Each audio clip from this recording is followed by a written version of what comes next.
మన ఇంట్లో ఇద్దరు పిల్లలు ఉన్నారనుకోండి. వాళ్ళకి డిఫరెంట్ టాయ్స్‌ని కొనిచ్చినప్పుడు ఏం జరుగుతుంది? వాళ్ళు ఫుల్‌గా కొట్టుకోవడం స్టార్ట్ చేస్తారు. నాకు ఆ బొమ్మ కావాలంటే ఆ బొమ్మ కావాలి అని బాగా ఏడుస్తారు. అలాగే వాళ్ళకి సేమ్ టాయ్‌ని సేమ్ కలర్ ఉన్నది ఇచ్చినప్పుడు ఏమవుతుంది?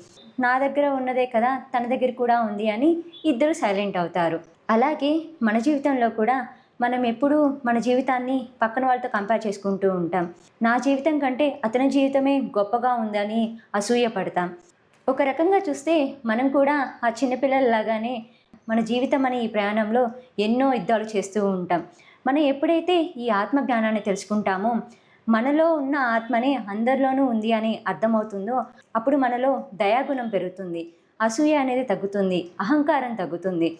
అందరినీ సమానంగా చూడడం ప్రారంభిస్తాం. अच्छेद्योऽयमदाह्योऽयम् अक्लेद्यो सोऽस्य एव च नित्यः सर्वगतस्तानुः అచలోయం సనాతనః.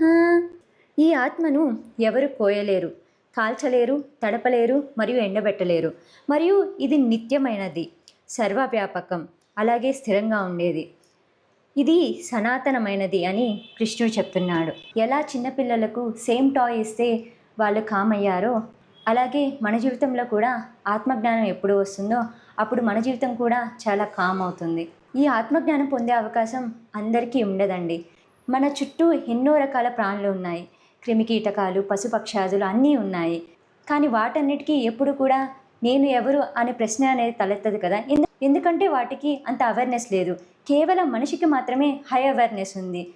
అందుకే మనకు ఈ అవకాశం ఉన్నప్పుడు మనం ఎవరో మనం తెలుసుకుంటే మన జీవితం ఇంకా అర్థవంతంగా మారుతుంది. ఇలాంటి మరింత జ్ఞానం కోసం నా ఛానల్ని ఫాలో చేయండి. జై శ్రీకృష్ణ.